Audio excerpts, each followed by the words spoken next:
Okay, here we are, and as everyone enjoys summary videos in between all the videos explaining everything, here we go again. I think this will be a good idea to show you what's here as is, front to back, and go over my list and the importance of, you know, having a list and a budget and everything else as we explained this whole series.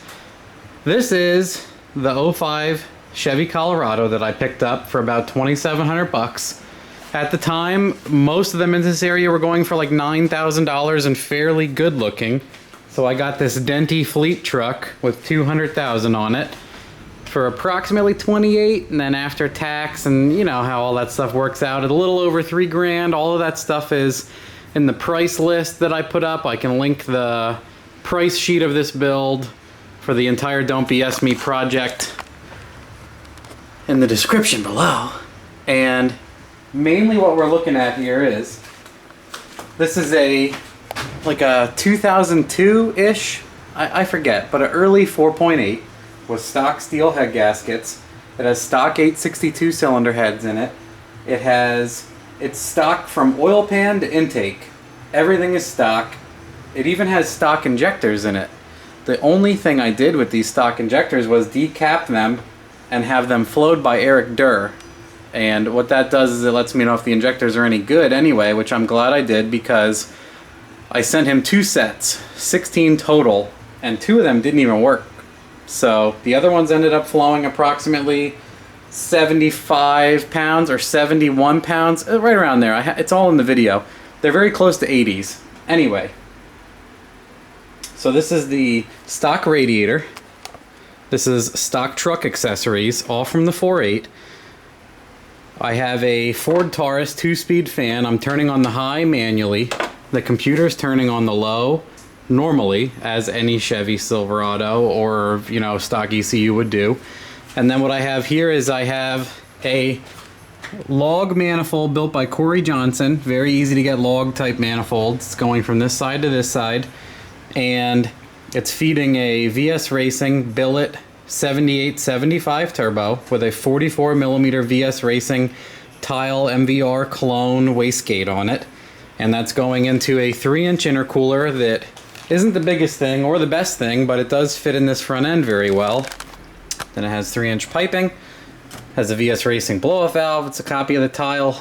It has stock fuel rails, stock coil packs. The only thing that's done to this motor, which I show in the video, how to install a camshaft, is what we like to call the sloppy stage 2. Now we get a lot of questions about, hey Matt, what's a sloppy stage 2 cam?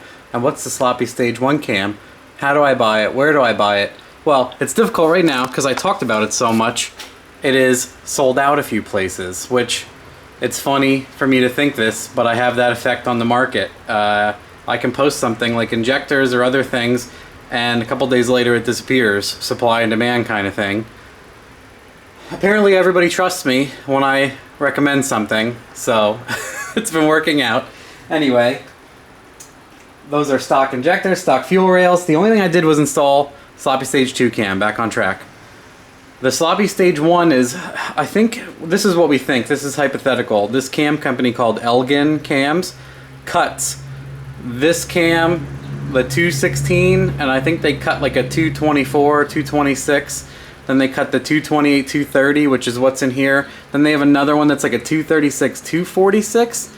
So there's a few different stages, and what I always recommend is, if you don't want it to lope, if you want it to be very quiet, but you want it to do good with a turbo, and you want it to get good efficiency, like if you're actually going to drive it a lot, I think the 216 is a better choice. It's not as rough on everything, and it's not as noticeable. And then there's the 228, 230, which this is like, I think, I tell everyone to get it because once you hear it, everyone's like, man, I wish my shit was that rowdy, or I wish it sounded that good. So primarily, it's a good cam on motor, and it's fairly good on turbo also. It works good on both. It's not perfect. Ideally, yes, I think a turbo-specific grind works better. Yes, for sure. So like a Little John or any other company that's going to custom cut you, like Jarrett, a custom turbo cam is going to be better, yes, but this is cheaper, and if you're doing a budget build and you only have certain goals, again, highlighting goals, this is all you need. It sounds good, it works good with a turbo. Anyway, pack springs jammed in there. The sloppy stage 2 cam jammed in there. Bought it off eBay. Elgin cams, like 238 shipped. I didn't even lube the cam. A lot of you lost your mind about that. This is a running motor that had oil in it. I don't understand the point. Then again, I'm a giant hack job and none of my shit works. Anyway, it has a LSX Specialties rewired stock harness. Super cheap. Like, he charges like $350 to rewire the harness. Well worth it in my opinion. It has a PTC single billet torque converter for an 80E that was originally supposed to go on like a 3800 series supercharged motor. So it's not perfect for this combo, but it does work great. And it has a like a 02 4L80E in it with a half of an HD2 kit. There's an entire video on how to install the HD2 kit. Sorry, I'm like lens flaring you guys.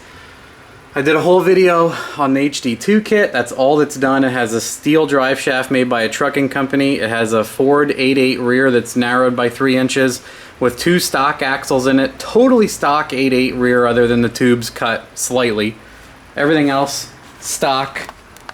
And that is pretty much it. It made 521 horsepower on 14 pounds of boost. On E85, out of injector, single 450 fuel pump in the tank. It has an ethanol content sensor. It's using a P01 right now. I'm going in between the P59 and the P01 ECU. Messing with them here. That video is under production. I want to make sure I get all the info for that. And my friend left me this nice note when he cleaned the other car the other day, but this is why it's important to have a list and adhere to it and do everything, because I did everything here with the exception of the Tahoe Silverado dash does not fit in this thing. I have the Tahoe dash here from my buddy Derek. It's too big. The dash is too small in this car. And the PSI harness I was gonna buy, Andy Bryant is a member of Sloppy and everything else, so I wanted to give him some business. And he did an amazing job, honestly. Instead of buying a new one, I had a bunch of harnesses and that other video laying across the floor. He rewired that one and it's great. So we accomplished everything here. Everything's working good. Obviously from the end result you guys saw, that's all working good. I patched the hood dump for now, but left it open as an option. What I'm trying to do now is I'm messing with the O2 sensors to do closed loop, so it'll automatically trim. And then I want to start to finish some sort of exhaust and see if I can live with it. Other than that, the only other thing that I have here that I've been driving around with is I got an Edge CTS2 dash. Let's just key it on and get it warmed up. That's my trans fan. Yeah, Edge Insight CTS2. This, you can also get this as a programmer to flash tunes, which I wasn't interested in, obviously. And then here's the box for it. I bought this off a member of Sloppy. Yeah, Edge Products, Insight, CTS2, OBD2. But I wanted something in here because nothing else would fit.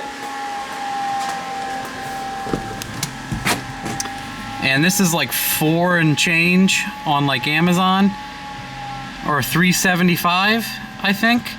And it works great. I have some, you saw the video I uploaded the other day of me driving around with it. It shows even what gear, and it shows a lock when it's locked up. It shows a lot of neat stuff. It's fully configurable. You can even change the way the display looks. I think it's really neat. I even set it up to do like a coolant warning if the coolant's getting hot. So you can set up all those neat things, and it's just like a 5-inch. It plugs right into the OBD2. It's really easy to use. I'm really liking it now. It's very simple. A couple other people have chimed in and said they actually have one too. So that's pretty cool. Other than that, it automatically turns on and off. It looks good. You can see it in sunlight. Very happy with it. So I think I covered everything other than I have 373 gears, which are stock, and the stock traction lock, which has been fine with all the power I had before. And that is pretty much it for this thing. It has been doing extremely good. I'm very happy with it. It'd be nice to get the exhaust on it, but I don't really mind it being too loud right now. I'm always disappointed with the way I do an exhaust.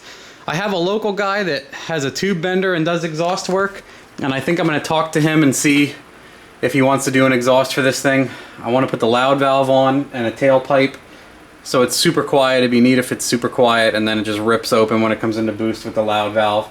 But that's the whole combination as is for now. It drives amazing. It really exceeded all of my expectations, even though I've done a bunch of these. I knew this would work out, but something about putting in a budget setup, you know, spending very little money, basically for the cost of a Holley Dominator system, I have this entire powertrain, and it's great. It really is fun to drive. It's been very reliable. I haven't had any issues. So if you guys have any other questions, I mean, the only thing I think I missed out is that's a 3-bar EFI Source 3-bar map sensor, and this is a eBay $26 flexible dipstick. The rest of this stuff is all stock truck shit. All stock, BR7 plugs.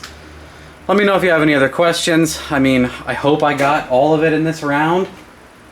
Other than that, very pleased with this. ECU stuff, I'm still filming.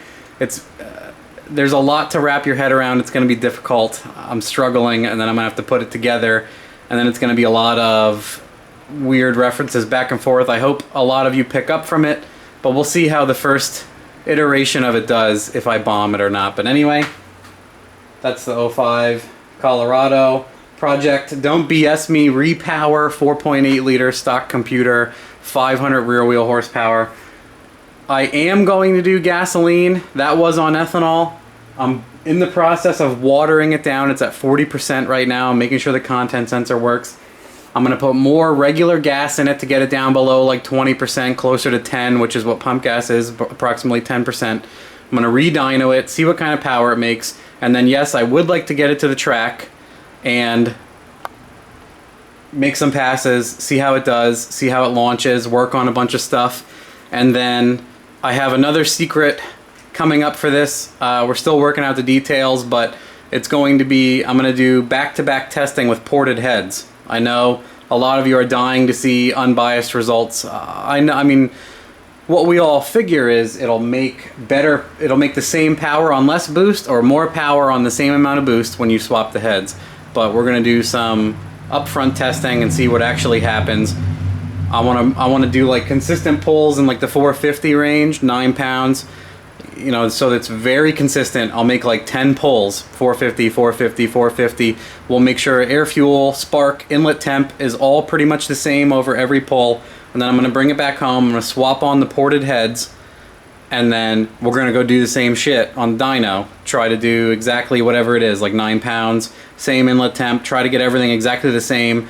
And look at the power differences and look at what inlet temperature, or if it wants more or less ignition after everything is identical, and we'll go from there. So those are the plans. That's the summary. ECU video is still being filmed. I have a bunch of footage. I need to do some more. I need to capture some stuff on the computer for it. Everything else. So Project Don't BS Me summary so far, very good. Very pleased with it, obviously. Let me know what you guys think. Questions, comments, etc. Have a nice one.